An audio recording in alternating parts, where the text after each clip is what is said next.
Hi, everyone. Today, we're going to be learning about FERPA, and our objective today is to gain an understanding of the FERPA law and how it applies to us in our international context.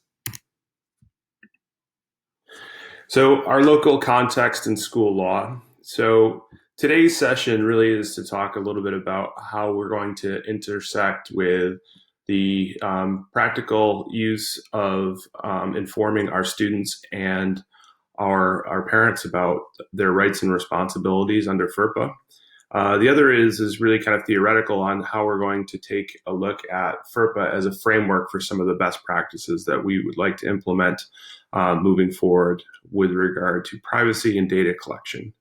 So again, just to reiterate, our local context is here in Incheon, Songdo, South Korea, and so that does give us a particular lens under which we're going to be looking at the FERPA law. We are outside the United States, but paradoxically, a lot of our students, a good portion of them, almost over three quarters of our students apply to universities in the United States, and therefore we do need to educate them and their parents about privacy and data collection, and we need to let them know what their rights and responsibilities are.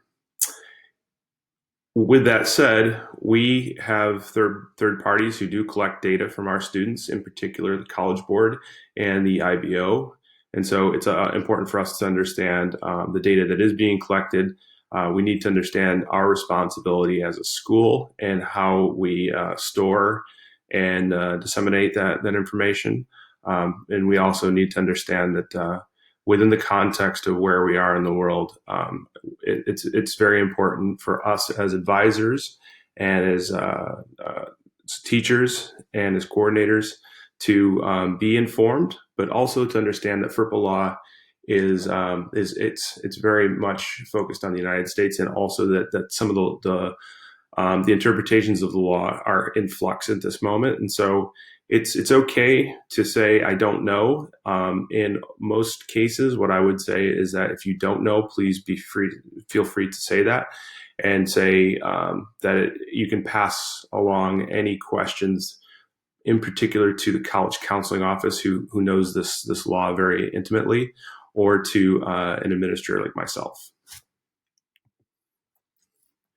So what is FERPA? Well, it's the Family Educational Rights and Privacy Act of 1974. The law was passed, again, in 1974 to protect student data and privacy. For us, today, its relevance is mostly in the realms of data collection, storage, and dissemination. And in particular, the place where we're most focused on this is the upper end of high school.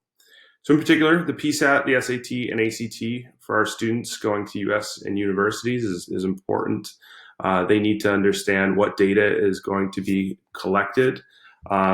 It's important for them to understand that they need to be aware of their rights, and therefore, when we are talking about PSAT, SAT, ACT, we as an institution are going to disseminate that information to students in the college counseling sessions that begin at the end of the first semester of students' 11th grade year in the core classes, which will be every 8th day during scheduled TOK sessions. That's a push-in model whereby one of the college counselors comes in and goes through the college counseling process, but in particular for us, they allow the kids to get an understanding of their roles and responsibility with regard to things like the PSAT, SAT, and ACT. It's important to note that universities cannot provide international student information to third parties without consent. And again, that's where Mr. Russer and his team will come through and explain to students about the particulars of that. And the documentation for that will be done again through the college counseling classes in the DP core. And we may actually have some push in starting next year into the advisory.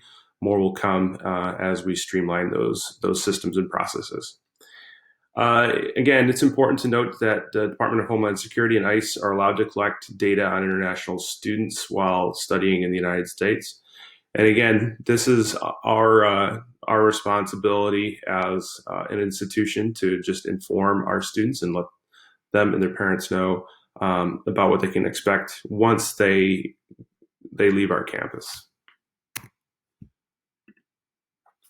Okay, FERPA is a guide for privacy. So one of the things that we wanted to do, again, use best practice and use data and law to drive how we streamline our systems within Chadwick. And so we have a responsibility to ensure safety on campus, and therefore there are places under which we're going to have some surveillance. But we want to talk a little bit about the balance between surveillance and intrusion. So again, we want to strike that fine balance between safety and being intrusive. And so again, the guide that we're looking at is the Fourth Amendment of the U.S. Constitution, even though, again, we're outside the jurisdiction of the United States. Again, we're a California-based school in the sense that our sister schools in California. And so a good portion of our teaching staff derives from the United States. And so it's just a good point of reference, so that way people get a general understanding of where we're thinking about putting our own legal policies with regard to how we operate. So the Fourth Amendment prohibits governmental entities such as public schools from conducting unreasonable searches. And so for us, what we have struggled with, or kind of worked our way through as an admin team, was looking at what constitutes unreasonable. And so I have this visual here for you, because this is a large public space whereby it's not a space that really most people would tend to think they were having privacy. It's a very open public space, and so these types of spaces are spaces where we probably will do some surveillance, where we do some recording. And again, this is primarily for the sake of safety.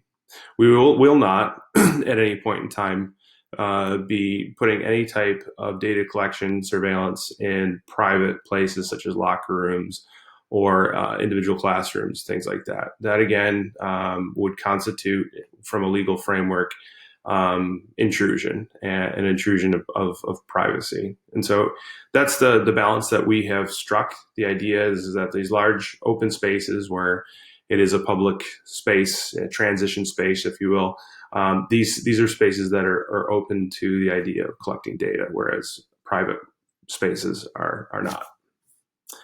And again, if you have any questions, please make sure that you come see me or any of the admin team with regard to privacy.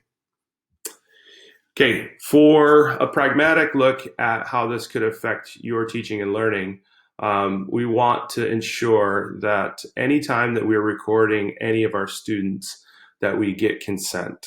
Okay, we have that in place with the IBO, and we're doing, for example, any type of oral commentary for language and literature, TOK presentations, anything that you're going to be using where you're recording a child. We want to make sure that we have proper documentation in place and the consent forms that are there, so that way their privacy is kept. We will talk about in the future about how long we're going to keep exemplars and recorded pieces of information regarding students who have already graduated from our school. But again, we want to follow the framework that's been put out by the Electronic Communications Privacy Act, which was put forth in 1986. And again, that is a framework that's put in place outside of our local context. But again, we want to ensure that if we have any recordings of conversations or performances by kids, that we have a consent form filled out prior to that happening. Okay, how best to maintain and when to destroy data. This right now is kind of an ongoing conversation that we're putting in place between the registrar, the upper admin, and college counseling. We have to figure out what balance we have between things such as transcripts, which we may need to keep indefinitely, and others data that we can eventually at some point destroy. And so we've created this, we borrowed this linear diagram from the Privacy Technical Assistance Center that where we're going to start to think longitudinally about these 5 different parts of the process of data, of a data lifecycle.